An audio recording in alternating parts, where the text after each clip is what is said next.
엘리후의 마지막 말이 끝나자 하나님께서는 오랜 기간의 침묵을 깨시고 욥에게 나타나 말씀하셨습니다.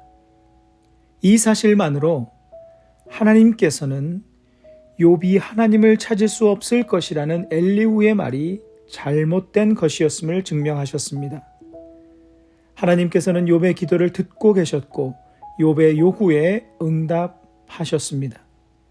그런데 본문에서 하나님께서 응답하시는 방식은 온통 수사적인 질문의 방식이었습니다. 모든 질문에 오직 하나님만이 답이십니다. 오직 하나님만이 그 답을 아십니다. 라고 답할 수밖에 없도록 질문하시는 것 같았습니다. 하나님께서는 자신께서 사람의 인식의 범위를 넘어 일하고 계셨음을 말씀하십니다.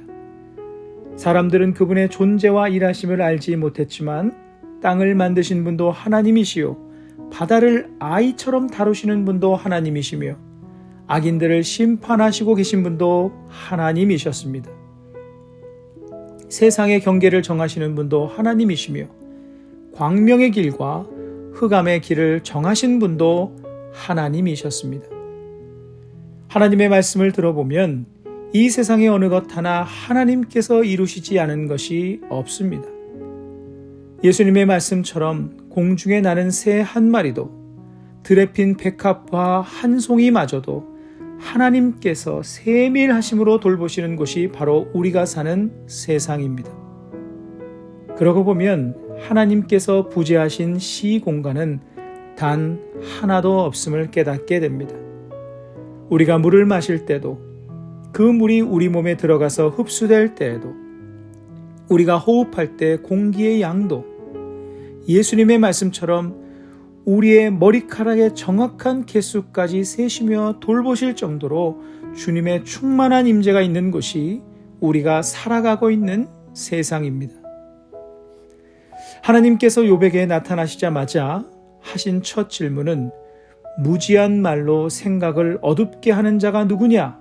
이 질문이었습니다. 이를 본문에서 하신 하나님의 말씀의 내용을 바탕으로 해석하면 이것입니다. 온 땅 위에 충만한 하나님의 임재를 알지 못하고 하나님에 대하여 둔감한 마음을 가지는 자가 누구냐입니다.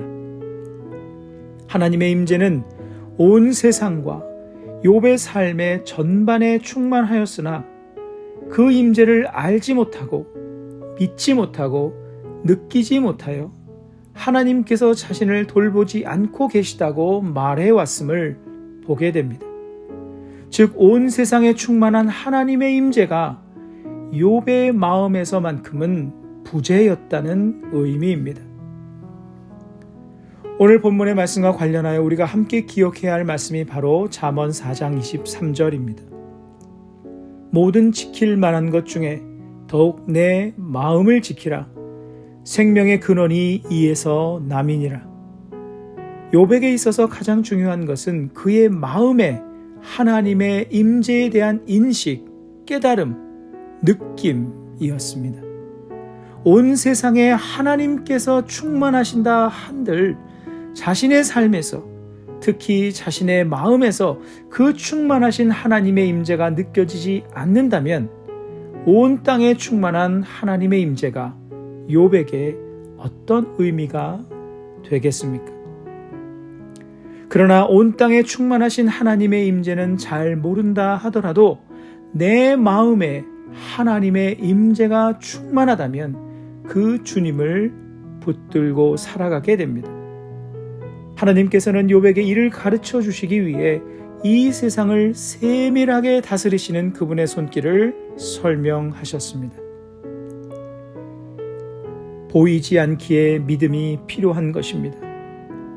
어려운 상황 속에서 하나님의 부재가 느껴지기에 더욱 믿음이 필요합니다. 그 믿음으로 내 안에 이미 임재해 계시는 주님을 바라보고 선하신 주님의 뜻을 신뢰하며 살아가야 합니다. 그 믿음이 고난 속에 흔들리며 연약해질 수밖에 없는 우리의 마음과 삶을 붙잡아 줄 것입니다.